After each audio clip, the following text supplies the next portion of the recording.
Hi అండి. Welcome back to real life stories. అమ్మ చెప్పండి. ఏనా మీకు తెలుసా? తెలీదు అంది కోపంగా. ఎందుకమ్మా అబద్ధం చెప్తున్నారు? ఆయనెవరో మీకు తెలీదా అంటూ ముందుకు వచ్చాడు సూర్య. తెలుసు కానీ ఒకప్పుడు, ఇప్పుడు కాదు. ఆయన వాడి కోసం నన్నెందుకు అడుగుతున్నారు? అసలు మీరెవరు? అడగగానే విషయం చెప్పటానికి. కోపంగా అన్న సుమిత్ర మాటలకి సూర్య తన పర్స్ తీసి ఫోటో చూపించగానే సుమిత్ర భయంగా చూసింది.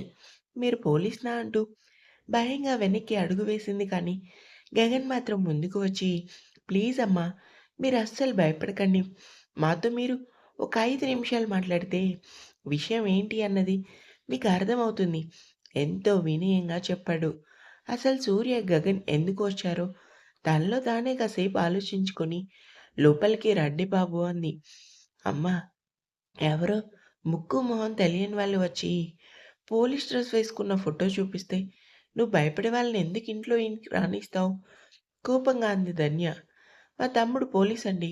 కావాలంటే మీ చేతిలో ఫోన్ ఉంది కదా! చెక్ చేసుకోండి. సూర్య ఏసీపీ కోసం సెర్చ్ చేస్తే చరిత్ర అంతా తెలుస్తుందన్నాడు గగన్.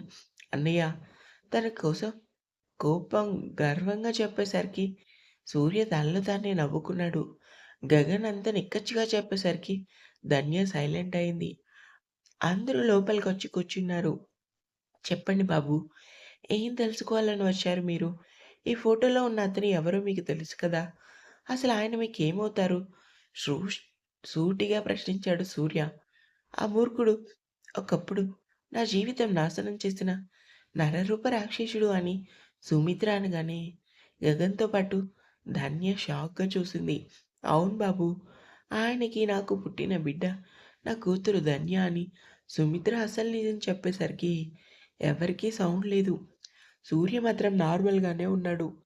ఎప్పుడైతే ప్రవళిక ధనంజయ్ ఆఫీస్‌కి వెళ్లి 2 రోజులు, 4 రోజులు ఉంటున్నాడని అనుమానంగా చెప్పిందో అప్పుడే ధనంజయ్ మీద ఫోకస్ పెట్టాడు సూర్య. అతని చరిత్ర అంతా తెలుసుకొని తన అన్నయ్యకి ఆ రాక్షసుడు చేసిన పనులన్నీ కళ్ళారా చూపించాలని ఎన్ని రోజులు మౌనంగా ఉన్నాడు. ఏంటి మీ అమ్మాయి? అవును. నిజంగానే నన్ను ప్రేమించాడేమో అనుకున్నా. నా వెంటపడి నువ్వంటే చాలా ఇష్టమని మాయమాటలు చెప్పి తీరా తన అవసరం తెచ్చుకొని మోసం చేసి వెళ్ళిపోయాడు.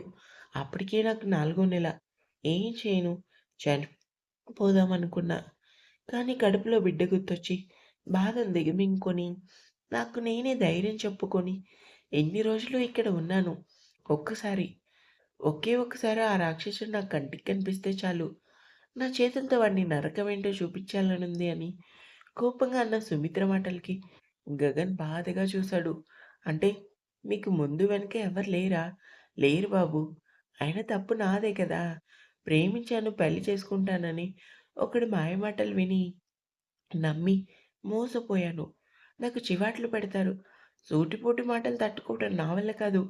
ఇలా ఒంటరిగా నా కూతురుతో బ్రతుకుతున్నాను అని ధనుంజయ్ తనకి చేసిన అన్యాయం చెప్పింది. అంతా విన్న గగన్‌కి ధనుంజయ్‌ని ఉన్నపళంగా చంపేయాలన్నంత కోపమొచ్చింది. వాడి కోసం అడుగుతున్నారు. ఇంతకీ మీరెవరు బాబు? మా అమ్మ కూడా మీలానే మోసపోయిందమ్మా అని గగన్ అనగానే సుమిత్ర షాక్‌గా చూసింది.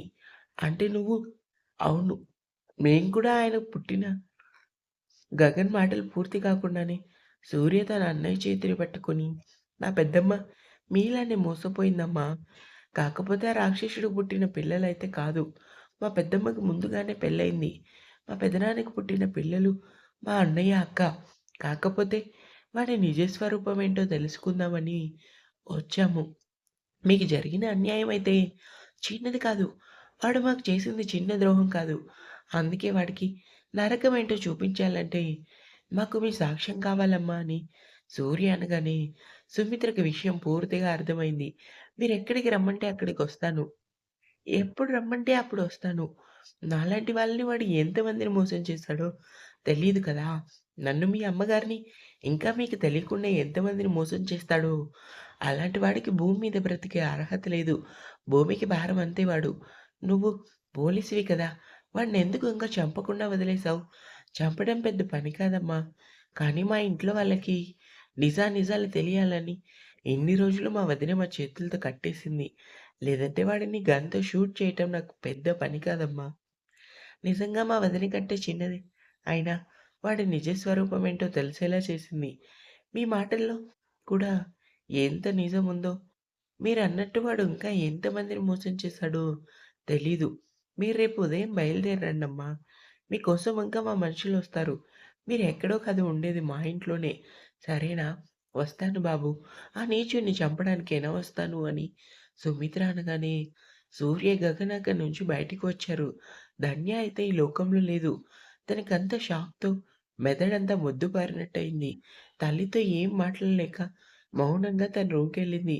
చైర్‌లో కూర్చున్న సుమిత్ర వెక్కి వెక్కి ఏడ్చింది.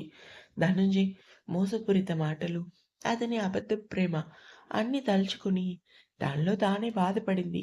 బయటికొచ్చిన గగన్ కారుకి ఆనుకొని ఎదురుగా ఉన్న చెరువును చూస్తున్నాడు. అతని మైండ్ అంతా సూర్య మాటల దగ్గరే ఆగిపోయింది.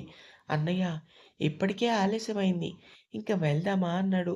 "వెళ్దాం కానీ నేను అక్క, ధనుంజయ్ పిల్లలు కాదని నీకెలా తెలుసురా?" సూటిగా ప్రశ్నించాడు. అక్క చెప్పిందన్నయ్య ఈ విషయం. ఏంటి? నమ్మలేనట్టు చూశాడు. అవునన్నయ్య అంటూ జరిగిన విషయం చెప్పగానే అంతా విన్న గగన్ కోపంగా పిడికిలి బిగించాడు. అంటే వాడు అమ్మని కావాలనే ట్రాప్ చేశాడు కదా! అవునన్నయ్య. కేవలం డబ్బు కోసమే ఇదంతా చేశాడు.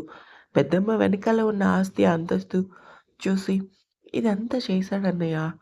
ఇప్పుడు అర్థమైందిరా! అక్క ఎందుకేడ్చిందో. ఎన్ని విషయాలు దాచి నా దగ్గర ఎంత నార్మల్‌గా ఉన్నారో కోపంగా అన్నాడు. నువ్విలా కోపంగా ఉంటావని చెప్పలేదు అన్నయ్య.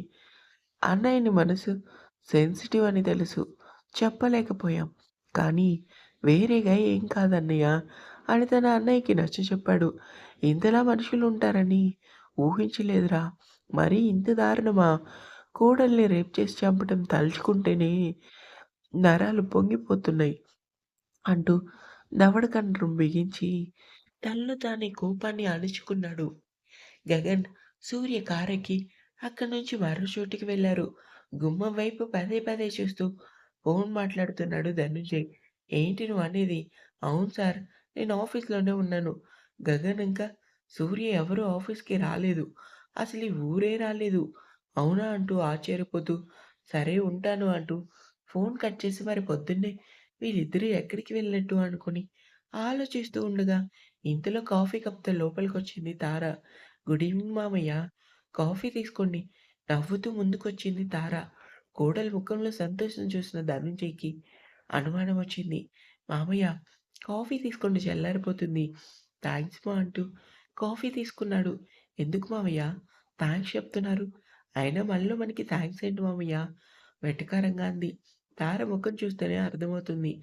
ఆమె చాలా ధైర్యంగా ఉందని. నీ మొగుడు ఆ సూర్య ఎక్కడికెళ్లారు? సూటిగా ప్రశ్నించాడు ధనంజయ్. మీరే ఫోన్ చేసి అడగండి మామయ్య. మీ అబ్బాయికి మీరంటే ప్రాణం కదా! పైగా మీరేం చెప్తే అదే చేస్తారాయన. ఎక్కడికెళ్లారో కనీసం నాకు కూడా చెప్పలేదు అంది. తార మాటలకి ధనంజయ్ కోపంగా చూశాడు.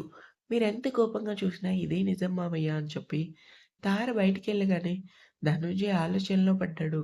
ఇంకా ఉంది.